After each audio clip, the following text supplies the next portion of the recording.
This is Olympic interview number 4. It's December 18th, 2024. And I'm so excited. I have an Olympian that I get to speak with today and share with everybody else who watches this interview. Kassidy Cook, who competed for Team USA in Paris in 2024 here a few months ago.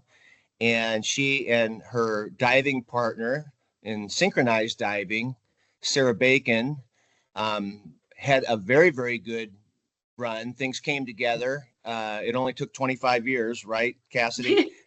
Yep. And you and Sarah won a silver medal at the games. And not only that, but Sarah and Kassidy were America's first medal for Team USA. They happened to be the first Olympians to win a medal. And it was a silver against a very good pair of Chinese divers who are always perennially tough. So congratulations. As I've said already, congratulations. We are on behalf of millions of Americans. We are all so proud of you and Sarah, and so grateful for all the effort and the sweat that it took the two of you to get there and get to the podium. So well done. With that, Kassidy, I want to back up and talk a little bit about your bio, and then we'll just go into some questions, kind of Q&A going back to the beginning. So Kassidy was born in 1995 in Florida, but ended up growing up a lot in the end in Texas before going to college. And you took up diving in 1999 when you were about 4. Yep. And the way things evolved, you got better and better to about, by the time you were approximately 12 years of age, you started actually winning kind of at the national level, and both the 1 meter and the 3 meter springboard. And I'll let you talk when we get to it here in the questions about converting those heights from meters to feet, so people have an understanding of what a 1 meter board, how far off the water that is versus a 3 meter board, and then the 10 meter platform as well. But by about the age of 12, 2007, you were winning first place at the national level in diving. You were winning gold in 1 meter and 3 meter, and that continued from 2007 to 2008, 2009, 2010. You were chosen by all the coaches across the country that were involved with diving as the best springboard diver in the country, and you weren't even a senior in high school at that point for all high school divers in the United States. And you would eventually go from high school in Texas to Stanford in 2013. But along the way, your Olympic career, in parallel with your national diving success, you barely missed London in 2012, and then you came back in 4 years later in Rio in 2016, where you did make the team, and you finished 13th in the games in was that in the 1 meter or the 3 meter? That was in 3 meter. 1 meter is not an Olympic event when it gets to that level. It's a national event, high school, college, but at the Olympics they focus on just 3 meter and 10 meter. Actually, yeah, and that was not synchronized diving. That was just you solo. Yes. So I've done individual and synchro throughout my whole life, except this last little bit of my career, just to be smart about my training and be kind to my body, because I've been through a lot of injuries. It's a marathon, not a sprint, isn't it? Getting to this Exactly. Olympic podium. So you weren't in Tokyo in 2020, but you came back with your partner, with Sarah, in synchronized diving in 2024. And we've already talked about how that worked out for the two of you.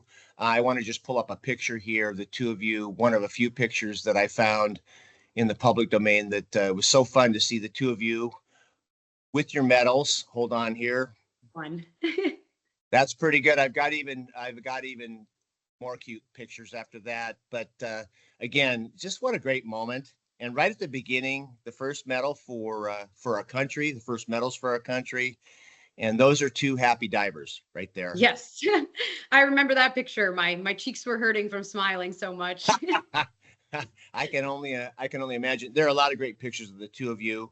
And as I said, I've got one or two others that we want to show a little bit later, but that's kind of your story on paper. and we'll get into the questions now to talk about kind of between the lines, between the records and the success, sort of what it took to get there for you, and then at the end, really, what are the takeaways that you could share with the viewers, whether they're an aspiring athlete, aspiring Olympian, or not. There are things that everybody can learn from your journey, and both the ups and the downs. So hold on here. I just want to go back to looking at my questions that you and I discussed here in advance. And really, what did make you take up diving as a child at 4, other than your mom and dad?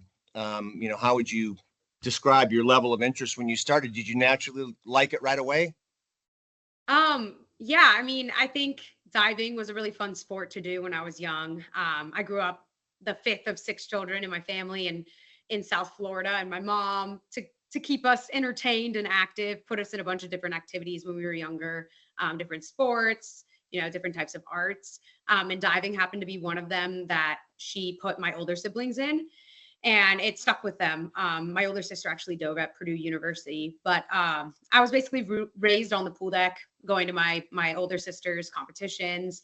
And as soon as I was able to swim, my mom put me in diving, and I was about 3, about to turn 4, and the rest was history. I mean, I fell in love with the sport right away. I was always a daredevil growing up, the kid climbing the tree, not really afraid of anything, which was a good and a bad thing because, I would get hurt, but bounce back right away. And so having that aspect of fear and adrenaline within the sport of diving really attracted me to the sport, because I loved that kind of feeling. And it's truly something that you can't really imitate in the real world. It's something that you have to experience while you're doing it.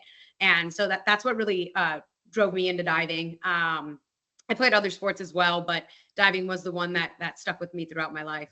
And it's hard to believe. Like I didn't believe my mom when she said I'd been diving since I was 3. I was like, did I even know how to swim? And then lo and behold, she had some old home videos, and I was 3 years old up on that board. Yeah, it's amazing, and it makes sense. Some of it is you have a disposition that was a pretty good fit for diving, because Mhm. let's face it, every kid is scared of the first dive. And Yeah. and some kids remain more intimidated, and others can kind of crash through that. And you seem like somebody that was never intimidating to you. It was kind of a natural for you to get up there and go for it. And that had to help, in terms of your evolution and Mhm. improvement. So when you're a child diver, when you're 4, 6, 8, how many days a week are you going to the pool to dive at that point? I mean, I started on a pretty heavy regimen at a young age. I think I was going to the pool 5, 6 days a week. Really when you're younger, it's just more so about mastering the basics and having fun, and not so much on like the conditioning and all of that. But diving is one of those sports that the more you do it, the more comfortable you get in that kind of fearful situation. So it's really I grew up playing soccer as well. And we only played soccer 3 times a week, but diving was something that you had to be really regimented about and go, 5, 6 days a week. So diving, I mean, most of my memories are from a pool deck. Yeah. And it helped a little bit that you had some siblings there, that it was sort Mhm. of like your family just transplanted to a different venue than your house, as far as seeing your siblings there. Did either of your parents dive? Did that have anything to do with it? With No, them it was directing you? I always wondered how my mom got interested in putting us in it, because neither of my parents dove. My dad did track and field and played football at Columbia, and my mom played basketball at West Point. So it was just kind of a random sport, but being in Florida in the sun, warm year round, diving and swimming was a very popular sport there. And so I think my mom was just trying to find something new for us to do, and diving happened to be one of those activities. Yeah. So things progress. As I was stating earlier, per your biography, you improve to where you're really becoming a national level diver by the time you're 10, 11, 12, and placing in national meets, and experience, you know, the ultimate success there by the time you are 12, in terms of winning at the 1 meter and the 3 meter, at the national level. And so what was life becoming like then? Had you experienced, of course you had experienced some bumps and bruises along the way. I want to know how many times you hit the board in 25 years. I've definitely had a bumpy road. One of my memories from when I was a kid was I hit my face on the board when I was probably 7. And that was obviously very traumatic. That was probably one of my worst accidents with hitting the board, and have hit my feet a couple times here and there, but definitely the worst one was when I hit my face as a little girl. Well, you quickly learn to jump away from the board when that happens. And your coaches, obviously, it's part of it's how they handle you after something like that. They want to get you back up there diving again as soon as possible, but not it's a balancing act if you're traumatized by that. So can you talk a little bit about the differences between the 1 and the 3 meter and the 10 meter platform in terms of converting that into feed and sort of the differences in mastering those different heights, in 1 or 2 main differences for you? Yeah, so the 2 springboard events are the 1 meter and the 3 meter, and 1 meter is a really good starting point for when you're first starting out, or if you're a young kid. Like I said earlier, it's not an Olympic event. 1 meter is only about 3 feet off the ground, so you're not getting much height. You're not going to be able to do as many flips, but it's a great place to get started. Being a little bit lower, it's not as scary, and you're able to perfect the basics and the mechanics that are required to be a great diver. And I loved 1 meter growing up. It was a great place to what we call lead up for the higher one, which would be 3 meter. And I just really enjoyed the bouncing aspect of the 1 meter and 3 meter. And so once I started to get a little bit more control on the lower level, it's easier to kind of work your way up. So I started doing 3 meter, started doing harder dives there. And probably around the same time, I started doing the 5, 7, and 10 meter as well. The 5 and 7, again, aren't Olympic events. They're just kind of like stepping stones to get to the 10 meter. But I actually trained all 3 until I was about 14. And I really, really loved it. But as you get older and you start to mature into your grown-up body, you start to see your strengths and weaknesses. And one of my strengths was I was a really strong diver. I could jump really high, and that's something that's very advantageous for springboard divers, because you have the moving object, you have to load the board. And so when I was about 14, my coach was like, we should start focusing on just springboard, because I think, you can do all 3 and be good at all 3, but I think you could be great at 3 meter. So that's really when I started to focus on just springboard. I had already gotten my Olympic list at a very young age, and 10 meter is 33 1/3 feet tall. And so it's a lot tougher on the body. People that do 10 meter don't train it as frequently, because when you're hitting the water 30 miles per hour from 34 feet up in the air over and over again, it can really wear and tear on your body. So they are more conservative in their training, and usually are a little bit smaller, more gymnast type, usually pretty younger too, because it's before you get like your full body. So 10 meter was really popular for the shorter people or the smaller people. But I really thrived in the 3 meter springboard because of my strength and the ability to jump high. Yeah. So you had kind of explosive natural ability, and of course the physics of that with a springboard are a really good thing. You could elevate maybe higher than the average diver. I would assume that's helpful when you're trying to throw a 2.5, with the half twist. Elevation, the higher you can get quickly.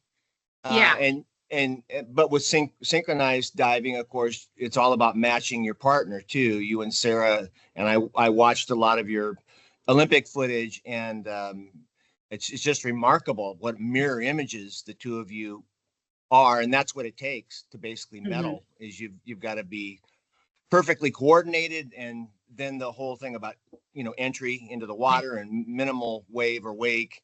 It all makes sense. It just took 25 years of training and preparation to get there 5 or 6 days a week. So anyways, going back to the questions there and kind of differentiating between the different board heights, and then how you gravitated towards the springboard, the 1 meter and the 3 meter. It's 2010. You're 15. You really are kind of at the top of U.S. national age group diving. At the high school level, you're the best. And talk about injuries. Talk about after that, you eventually end up at Stanford in 2013. But what happens on your road, your journey at that point? Do you basically plateau and sort of maintain? Were there some setbacks? What happened once you got into college? Yeah, so I had really huge successes as a young diver, unprecedented for somebody my age. Back in 2010 to 2012 for that Olympic quad, I was actually doing synchronized diving with people that were 10 years older than me. So I was 15 and they were 25, which never really happens in springboard. 10 meter, when you're smaller, maybe, but to be as powerful as I was and as successful as I was at a young age was very rare. My parents did a good job of not letting me get my head too big and keeping me humble and making sure that, the hard work speaks for itself. But I was very blessed, at a very young age to have that talent. And I learned dedication and hard work and, invaluable life lessons from my victories. At the time, I didn't have very many losses, which of course are formative, but following great success was just a teenager at the time, was a very high on the level of athletes to make the Olympics in 2012. And things were going great. I entered that Olympic trials. I'd never really had a terrible injury. I never had a surgery at the time. I had stress fractured my back my freshman year of high school, but didn't have to get surgery. So my injury track record started a little bit early, but was able to bounce back from that and went into the trials, feeling pretty confident for both the individual and the synchro event. At the time, the field was very deep. We had amazing divers in the individual and synchro. I was probably in the top 5 at 16, 17 for individual and the top 2 for the synchro. So really it could have been, it could have gone either way. But I entered that trials, gave it my all and unfortunately fell short of making the Olympic team and by 1 spot in both the individual and the synchro. The synchro being a little bit more devastating for me because we had missed making the Olympic team by less than a 4/10 of a point, which in diving is like a drop of water. So we did 3 lists, a prelim, a semifinal, and a final, and all of those scores were accumulative. And at the end of that, we were 4/10 of a point away from winning. And for synchronized diving, we only take that top team. And being 17, that was devastating. I felt like my world had turned upside down. That my life was over, essentially. Dramatics of being a teenager. But it felt, that was a really hard, really, really tough, kind of valley in my career and in my life, really, because I didn't know how to process that deep disappointment that I had felt and devastation as a 17-year-old girl who hadn't even graduated high school yet. And just to put the cherry on top, less than a month later, I tore my shoulder for the first time and had to get major reconstructive surgery. So I remember I watched the opening ceremonies for the London Games in my hospital bed after getting my surgery on my shoulder. So that was a lot to take in a very brief period of time for me because I had known a lot of successes up until that point, and to have not just like, I had lost competitions and, didn't always come away victorious, but to have like that be like the biggest competition of my life and the biggest injury all happened within a span of 1 month was just a lot to take in. And I definitely struggled physically and mentally, my senior year of high school. My shoulder was pretty messed up that it was one of those where the doctor says, we don't know if she'll ever, be at the level that she was again. And for a while that seemed like that was going to be the reality. I got my surgery in July of 2012, rehabbed, got back to diving in about January, but things weren't feeling right. And by May, I went and got an MRI again. And we ended up having to go back in and get another surgery on that shoulder.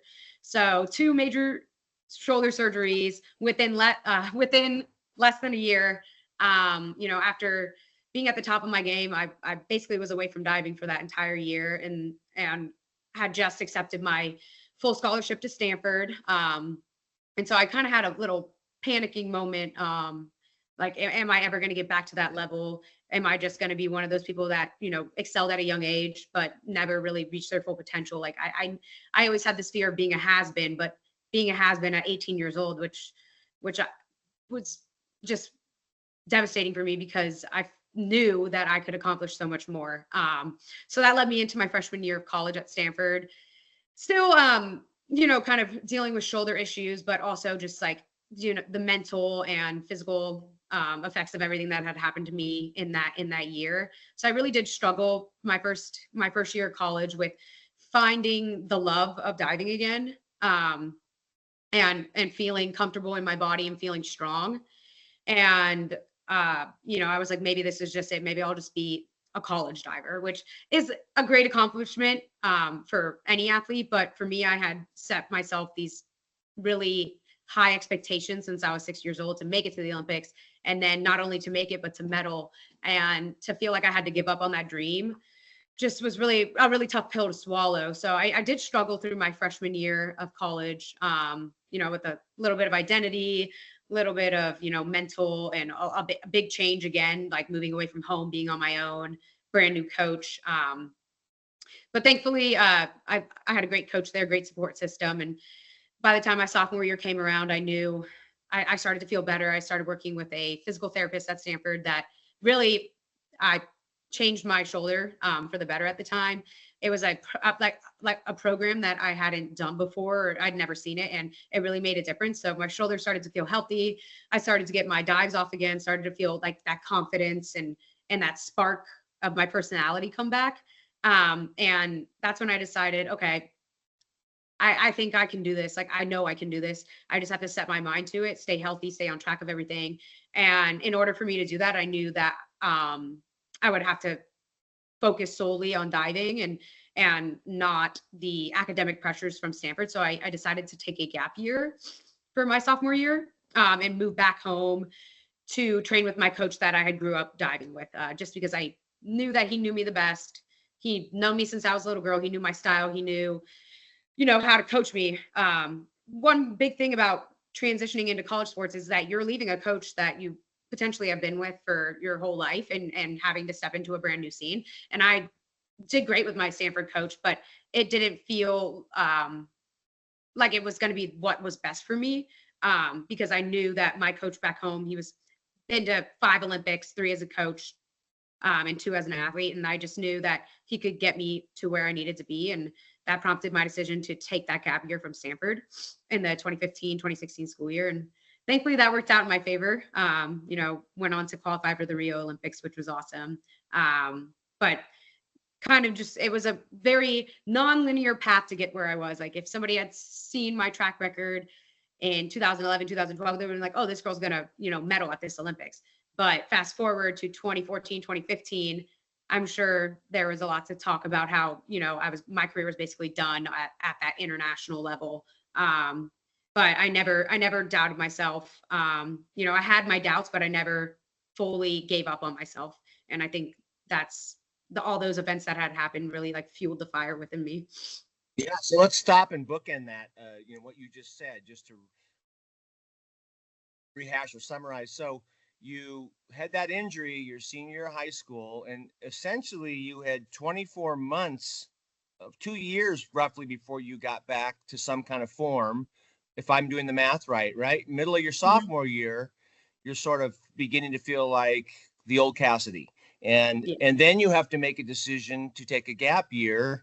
And I think anybody that's been a Division I athlete, especially at an academic school like a Stanford, it's a hard juggling act for everybody. So the idea of you having Rio coming up, and you're starting to think in the back of your mind again, that the old Kassidy, I could do this, I could make this, but to carry a full load at school and to train, you got to be really really Yeah, tough and talented. for sure. So that was a good And move for you to go home. definitely. And it's not like being a student athlete when it gets like at that point in my life. It was being a student athlete and then a national team member as well. So I had to balance college athletics, academics, which is a very tough load at Stanford. They don't baby their student athletes there. They make sure that you're self-sufficient and that you are going to class, you're getting that done. We don't have that typical jock reputation because Stanford makes sure to teach you not to rely on that or use it as a crutch. But on top of that, I also had a national team schedule. So it was just all too much. I would have missed so much school, or I would have had to, not train as passionately or as, as aggressively as I did. And so I really knew like, okay, I don't think I can handle all of this on my plate at once. The Olympics are coming up in a year. I can always go back to school. I really want to I really want to give myself the best shot possible and and move back home and take a year off. So it paid off in the sense that you made the 16 Olympics. You went to Rio. Talk a little bit about that first Olympic game, how you compared the experience versus your expectation, not just in the pool, not just diving, but the village, the ceremonies, Rio as a Olympic venue. Can you talk a little bit about those things? Yeah, of course. So 2016 Olympics, qualifying for that was amazing, like very emotional for me because of everything that I had been through. And I knew that, this was a very special time in my life. I had the best time of my life at the Rio Olympics. I had just turned 21 before. So I was fairly young. I think, when it comes to being an Olympic level athlete, maturity definitely plays in your favor because I was definitely starstruck when I got to those games. Tried to do everything possible. It's lots of walking, getting the Nike swag. Like I lived up every moment. But I think that I was just a little bit immature in the sense that I let the pressures and kind of like the big lights and cameras distract me a little bit from my competition. I think I was capable of having a medal performance there, but things just didn't line up at that point. I think I had never been, the Olympics is crazy because at least for diving, like we don't have events like that except the Olympics. There's no cameras, like the scale that it's at is incredibly like magnified from anything that I've ever been to. And I had been to world championships, world cups. And I think just going in there and it not being like any other competition, there were so many other factors that played in. I think it was a little distracting for me at the time. Distracting in a fun way and distracting in a negative way. But one lesson that I took away from that Olympics was to expect the unexpected when it comes to the Olympics, because there's so much going on, so many different events, media, fans, locals, traffic. You can't go in there thinking that everything is going to go according to plan. So you have to be really flexible with, your plan and knowing that things might not always go according. And so I think that's one big lesson that I learned there. To expect the unexpected. But I wouldn't trade my experience in Rio for anything. I had literally the time of my life, just being 21, being there with some of my best friends in the diving world and meeting all these amazing athletes from across the world. I felt like I did not compete to the best of my ability, but I was really proud of myself for getting to where, after everything that I had been through, to getting to that point and achieving the goal of making the Olympics. Like I said, that has always been a big goal of mine. But the ultimate goal was to medal at the Olympics. And unfortunately, I did not achieve that there. But like I said, I think things happen for a reason. And that experience, helped me mature as an athlete and a person. Yeah. So you came back from Rio and that experience, both your sports performance and just the experience of, like you said, being there under the big lights. And you dove in lots of international diving. Mm-hmm. It's not like you haven't done international diving competition, but everyone tends to say the same thing. Nothing's quite like the Olympics in terms of media and the crush, things like transportation, how far the village is from the venue. And just like you said, being flexible, everybody's kind of in the same boat with responding to surprises. And so you did the best you could, and you had a great experience, and you represented your country. You came back. What happened after that relative to Tokyo and training and your goal setting? You know, I'm going to do this again. You were on the national team from 2010 until what year did you stop being on the national team? So I probably 2017. Yeah. So I after the Olympics, had a great time. Took away a lot of like lessons, a lot of good memories, a lot of, things that I could have learned from. And by the time I got back, it was time to get back to school. So I had taken that year off. Olympics ended end of August, and my junior year was about to start at Stanford in late September. So I didn't really have time to process all of that emotion and everything that I had been through because it was time to get back to my studies. But I struggled a little bit with the return to diving when I went back to Stanford in the fall, just dealing with something that a lot of athletes that go to the Olympics deal with is like the post Olympic blues or depression, where it's just like you just reach the pinnacle of of the sporting world for your event, and there's kind of a now what question. Yeah. Going And back this to dual happens meets whether in you college. exactly, exactly. And this happens whether or not you medal, you have the best performance of your life, you don't compete well, you get disqualified. Like that feeling happens at all different levels just because you've been training these 4 years for one event and then that moment's over like that. So it's hard to process because it just like slips through your fingers. So I took a little bit of a break from diving. September, October, eased back into the college season. And started training again at Stanford. Had a little bit of trouble finding like passion for diving at that point, but by the time college season rolled around, which for diving is, it starts in the fall, but the main stuff is in February, March.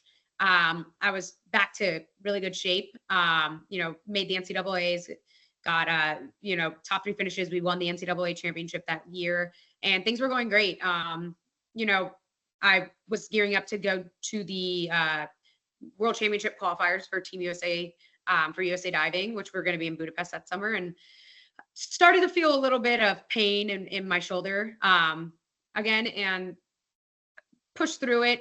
Went to that competition, won that competition, and qualified for the World Championships in Budapest, which was awesome because I was like, okay, great. Like I'm bouncing back. Just had the Olympics, came back and won the national championship in college diving, and then 1 month later won the synchro event for USA Diving. So I was ready to go to that World Championships and start the next year of training. But as I started to train going into the end of the school year, which for Stanford was June, into the summer, my shoulder really, really started to hurt again. So I got some imaging done, and again, I had tore my labrum in my left shoulder this time. So I had to pull out of the World Championships for that summer and get another surgery. So at this point, injuries have been such a huge part of my career, but that had been my 3rd shoulder surgery. And I had, that stress fracture in my back, years later. And like I've had 7 surgeries total. So I've had 2 foot, 2 knee, and 3 shoulder. And that's not very, it's common to have maybe 1 or 2, but to have that many surgeries and be able to compete at the level I have is not very common. And I know injuries are part of the job really of being an athlete, but I felt like, why does this keep happening to me? Like I'm training well. I'm working with nutritionists. I'm, doing my physical therapy. Like why is my body not keeping up with my desire and want to keep going? So again, spent that summer of 2017, a little upset, but going through my rehab, wasn't able to go to that World Championships. And knew that I had just that last year of college left. So I was like, okay, I'll just gear up for this college season, see how it goes. I have to learn to start training smarter, not necessarily harder because of the injuries that I've had and the surgeries. So kind of went into that senior year at a little bit of a disadvantage. I just recovered from a surgery that I got in June. And so I wasn't back to full form until January-ish.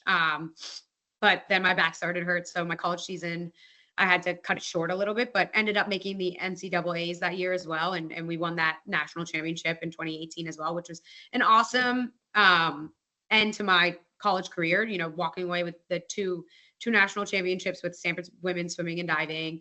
I wasn't competing my full Olympic list at the time because I didn't have enough time between my last surgery, my little back injury, and the national championship to relearn everything.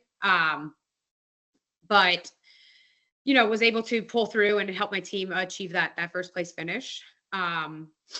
But at that point, my back was hurting. I still had some residual shoulder pain, and graduation was coming up, and I started to get a little panicky about what I wanted to do with my life.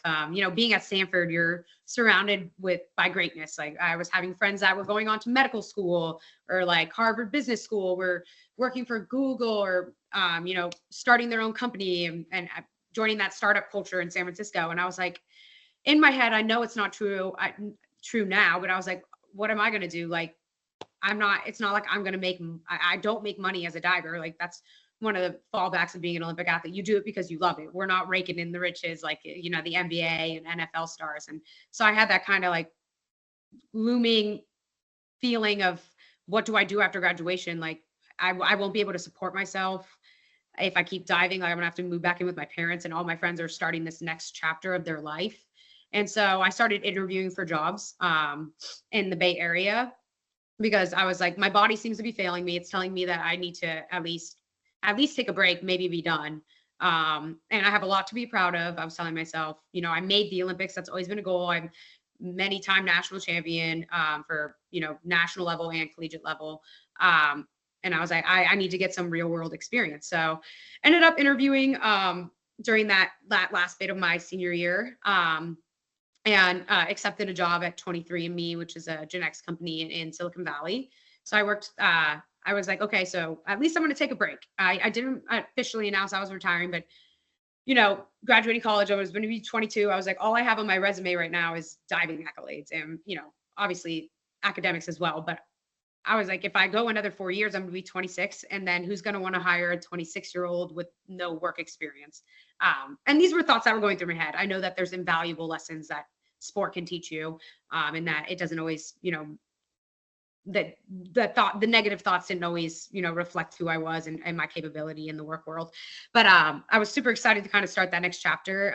So I moved out to San Francisco after the summer, started my job, was working in technical recruiting, helping to hire computer scientists and, their scientists for the therapeutics department at 23andMe, and was loving it, really enjoying life.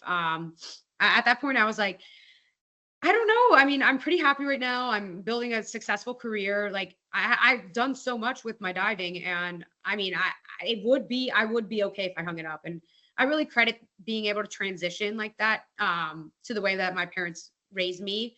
I went to public high school all throughout my career. Like a lot of people in high school, when they're divers, or middle school, they're homeschooled so that they can focus on the training. But my parents always stressed the importance of balance and education and having a social life, not just putting all your eggs in one basket, so to speak. But so I went to public high school, which was really tough to balance with my crazy schedule. But I'm really thankful for the way that my parents did, because it made me able to transition to those different parts of life and not feel like diving was my entire identity.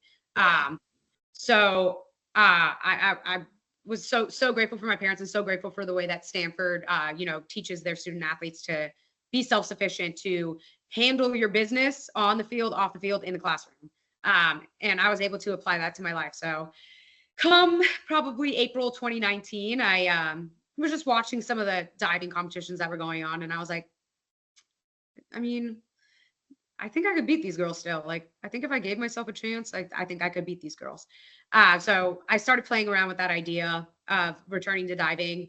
I knew that it was only going to be 1 year out from the 2020 Olympic Games, but I know myself. I know how many times I've been injured, how many times I've had to bounce back. And through those injuries, it's really taught me the importance of muscle memory and how big of a role that actually plays, because people think you can't take a break, like you're going to lose it. But because I had been injured so many times and had to take so many breaks, I was able to handle bouncing back from breaks, or taking, time off, or not training for a period of time. I was able to have enough confidence in my muscle memory and my past training, 20 years, to know that, hey, like, it might take a little time to get back to where you were, but your body still knows what to do. If you set your mind, if you can make your, if you have the right mindset and you believe that you can do it, then you can do it. So I ended up quitting my job in May of 2019 because I wanted to return to diving. I had been to a competition in California, and I was watching. I was like, okay, I think I can beat these girls. Like, give me 3 months, and I'll be back in top shape and ready to go for that Olympics. And you know, I this time I was returning not to prove to myself anything, but I just felt like I had so much. I had so much more capability in the world of diving. I knew that later on in life, like 20 years from now, I would have been like, you didn't return to diving because you wanted a job when you can work the rest of your life. There's only such a short period of time in my adolescence and my early adulthood that I'm going to be capable of diving. And if I don't take advantage of that time, then I'm going to have regrets later on in life. So I really didn't want to leave any stone unturned. So I decided to make that return to diving. Knew that I wasn't going to be able to financially support myself by just diving. So I moved back home to the Woodlands and started training, living with my parents, training in Texas that summer. And within 3 months, I got my whole entire Olympic list back, was in the best shape of my life, and was ready to go to the Winter Nationals for USA Diving, which were going to be in December of 2019. And that was going to be the World Cup qualifiers. So the way that the Olympics works for diving, at least, your country is not automatically granted a quota spot. You have to perform well enough at an international competition to earn that spot for your country. The only people that are guaranteed, or the only countries that are guaranteed spots, is the host country. So going into 2019, I went to the nationals, first USA diving competition since that 2.5 years since that earlier 2017 competition that I won. Won the women's 3 meter individual event and won the women's 3 meter synchro event with Sarah. And I was feeling on top of the world, really. I was like, I was able to pull this together in 3 months. And I'm in the best shape of my life, and I'm only going to get better the more I train. You know, I'm ready to go to Tokyo for the World Cup and earn the spots for the Olympics. And then, of course, 2020, we all know what happened in that year. COVID, you know, much like the rest of the world, everything shut down, including the Olympics. So it was delayed for that year. Training was, you know, limited. And I had a pretty positive outlook at it. You know, I tried to stay positive. I was like, okay, look what I've done in less than a year. And now I get an extra year. So I'm only going to get that much better. I only had been back for training for less than a year, and now I'm getting like a bonus year. So I thought of it as a good thing. But unfortunately, within that year period, I started to experience some shoulder issues again. Started out minor, you know, little aches and pains there. And that competition where we earned the quota spots for Team USA was coming up in 2021, and got postponed. And I was supposed to go there to earn those spots. But my shoulder was hurting. But I knew that if I didn't go, then the US might not be able to secure those Olympic spots. So I ended up going to Tokyo in April of 2021. Shoulder was hurting a little bit. And while I was there just training, it got significantly worse. I could barely lift my arm above my head. And so that was just really devastating, because I was like, of course, right when it's time to crunch, like when it's crunch time, I'm experiencing this pain. And I had this, you know, feeling of guilt. I was there to compete in the women's 3 meter individual and the synchro. I ended up pulling out of the individual, and Sarah was the one that filled my spot. I had to pull out at that actual competition, but there was no other option for synchro. So I knew that if I didn't compete with my injured arm, then not only my dream of going to the Tokyo Olympics, but every other women's dream and girl's dream of making it for the women's 3 meter synchro event would be dead, because we wouldn't have an Olympic spot. So I kind of took one for the team and decided to compete with Sarah at that event in 2021, which was probably one of the hardest competitions I had to compete through. I was in unbearable pain. I was crying in between dives. I could not lift my arm. I don't know how I even managed to get a competition list off, but thankfully me and Sarah were able to secure the spot, the quota spot for Team USA at the Olympics. Like I said, I felt like I didn't have a choice. It was either I don't compete and nobody gets a shot, or I compete and potentially blow out my shoulder and don't get the opportunity to compete for the spot, but at least I would have earned it for the other girls and for my country. And that's exactly what had happened. We secured that spot, but in the process of doing that, I completely, blew out my shoulder, and Olympic trials were less than a month later. So there was no really any time to recover. So had to pull out of the individual event at the Olympic trials for 2021, and, barely made it through the synchro event. Was getting lidocaine shots to numb my shoulder in between dives. Like, it was not a very enjoyable experience. And I'm very proud of myself for pushing through that pain and doing my country proud. But at the same time, it was a definitely another hard, tough pill to swallow, that I was doing so well the year prior, national champion in 2 events, to, having to pull out and not compete and feel healthy when it mattered most for me personally. Yeah. Well, yeah. And wow, what a great story. Not that it was great for you at the time. It was terrible for you at the time, but what a great story that so many Olympic athletes, in one variation or another, things don't break their way. In your case, you kept going, in part for Sarah, and in part because of the I didn't know the way that the trials work for diving, that you have to earn a spot at the international level for your country. You don't automatically send 2 divers from the US unless you win so you won the spot for someone else.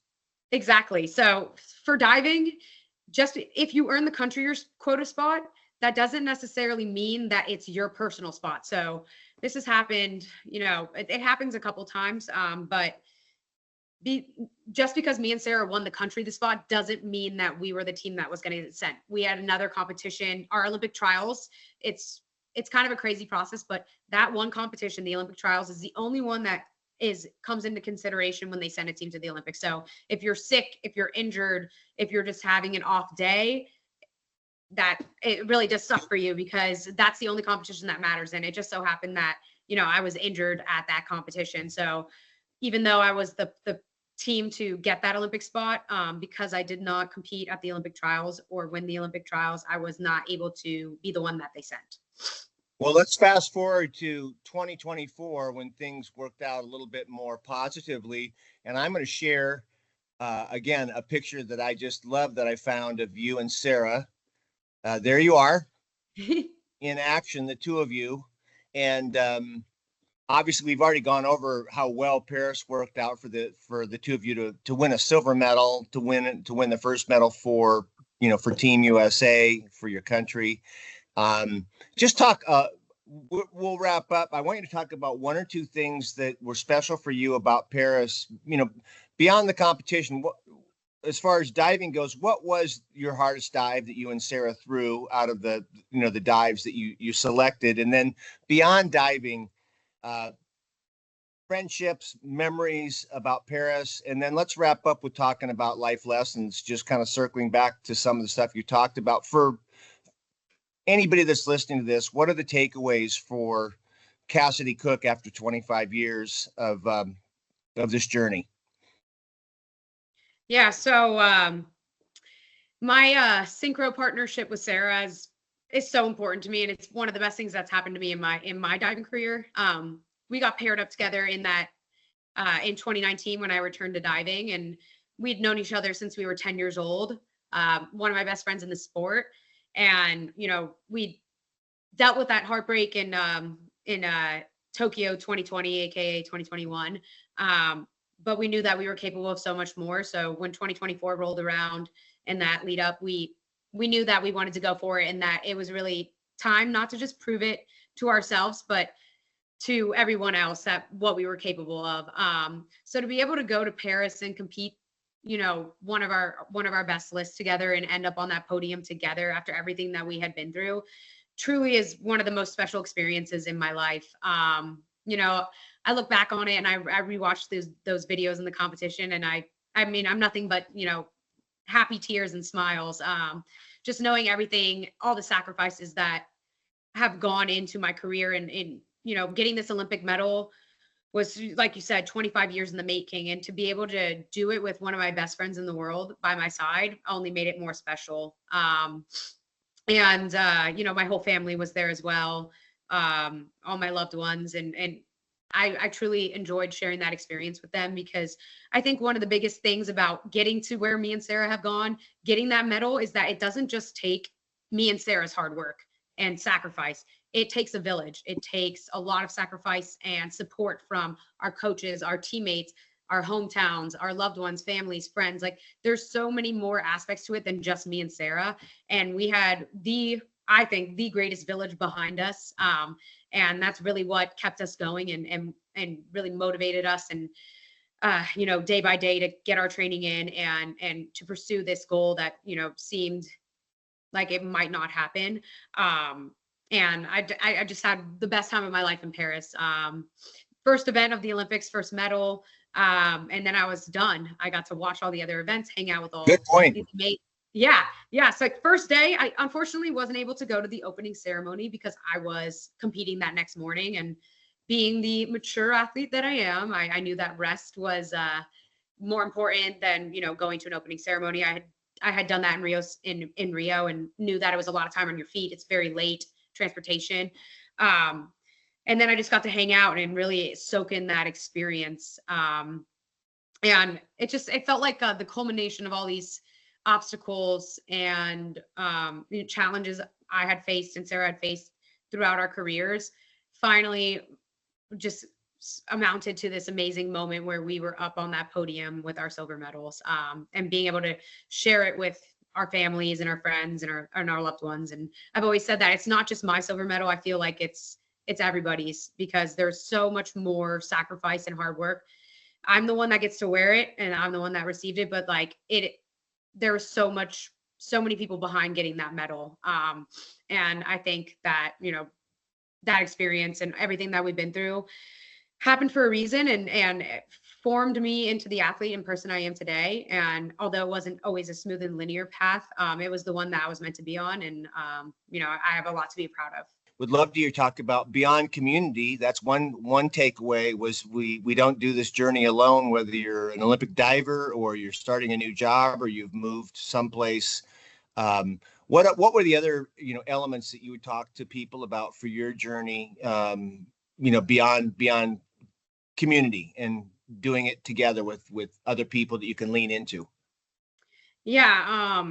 The journey to the Olympics can feel super high pressure and lonely, if you make it that way, especially for sports like diving, where it is essentially an individual sport. You're up there by yourself unless you're doing that synchronized event. So you feel a lot of pressure, not only from yourself, but other people, but mostly yourself. And that can be a lot to handle. But thankfully, the USOPC, which is the United States Olympic and Paralympic Committee, has a lot of resources for us to use, including nutritionists, doctors, sports psychologists, career coaches, and all of that. And I think at my earlier stages in my career, I didn't take full advantage of those things because I thought that, I had to be tough and had to handle it all on my own. And I had been through a lot, a lot more than I think any teenager should have to go through when it comes to injury and all of that. And I struggled definitely with the physical side of it, but also the mental aspect. I think it's hard to recover from an injury physically, but I think it's harder to recover from one mentally.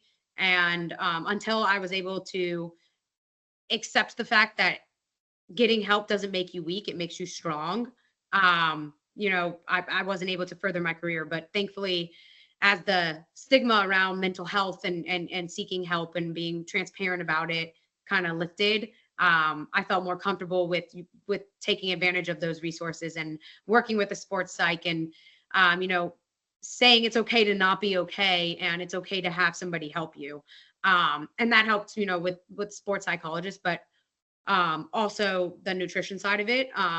As with any athlete, good nutrition and proper fueling is important in diving.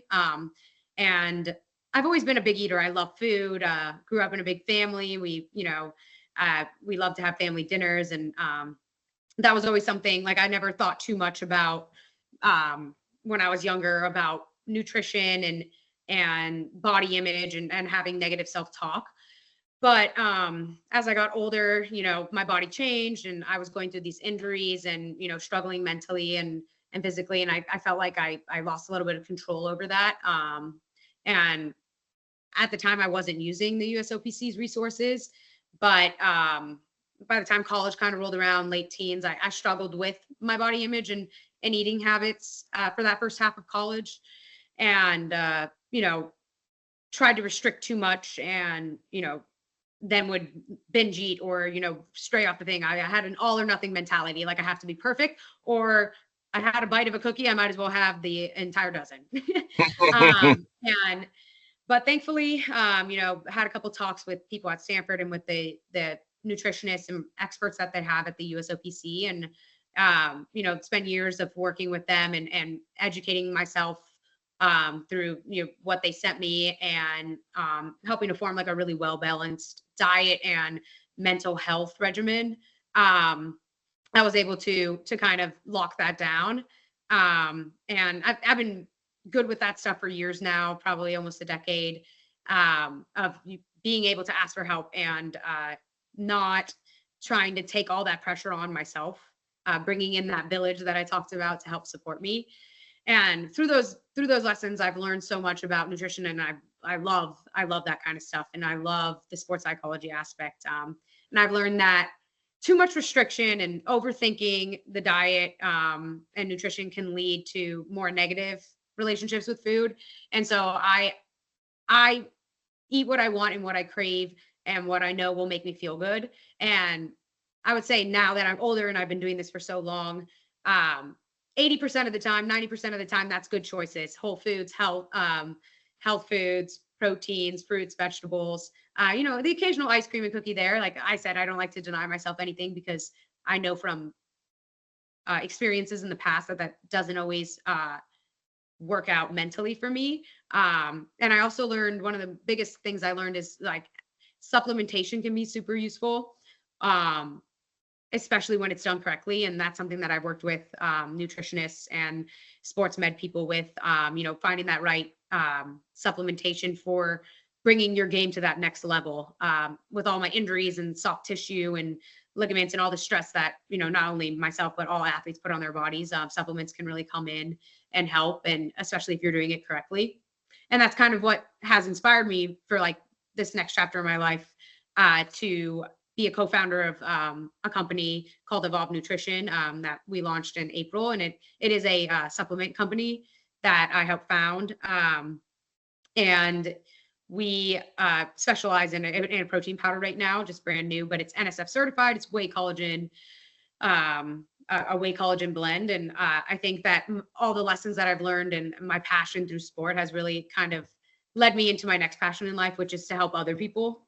And one of those avenues is through Evolve Nutrition and also being a mentor. So I recently registered with the Women's Force Foundation to be a mentor for young women athletes, help them not make the mistakes that I made, let them know that they can talk to people and use these resources, and not take on the burden of training and pressure themselves. And so I feel like there's so many lessons that sport can teach you and that diving has taught me, and it's invaluable. They're not things that I think I could have learned outside of the sport, which is resilience and collaboration with coaches, and relying on working and collaborating with other people to have the best outcome for everybody. And I really think that a lot of these lessons that I've learned are transferable into other parts of my life, and I'm excited to see where these attributes and these skills that I've learned through a long journey in diving and in sport will take me for the next parts of my life. Well, we're very grateful on behalf of all the people that view this. I know you and I both really want everybody to take something away from this, from your interview, number one, from your experience. Number two, would it be okay, does Evolve have a website where we could put the links into this interview for anybody that wants to find that? And do you have a website that we can link as well to the interview, a personal website as far as, your mentoring, for example? If so, we want to include all those things for people to be able to access and follow up with you. And I know on behalf of everybody that's will tune into this, that we're again grateful and proud of you and wishing you the very best in the next chapter of life, whatever that holds for you with what you've shared. So thank you, Kassidy Cook. Thank you so much. And I will send those links over to you. We have the website for Evolve is evolvenutrition.com. And then me and Sarah have some merch with through a company called Parity. I can send you that link as well. As far as a personal website, I'm still working on that. I'm going through the training of being a mentor right now, the formal training. And then once that's live, I can send that to you as well. But for now, it's just social media for telling my story. And so I have an Instagram to have anybody if they want to follow my journey.